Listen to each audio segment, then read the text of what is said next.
Jag vet att du sedan flera år har vänt journalister ryggen.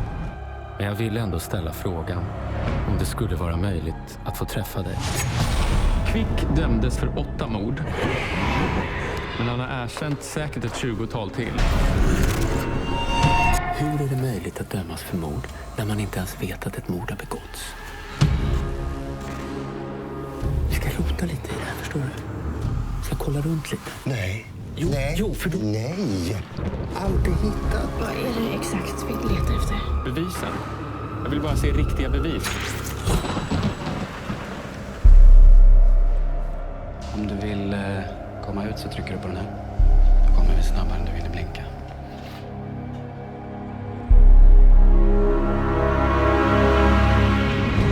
Du har ju sagt att du har begått 30 mord. Men det finns inga vittnen, inget DNA, ingen teknisk bevisning. Vem ljuger?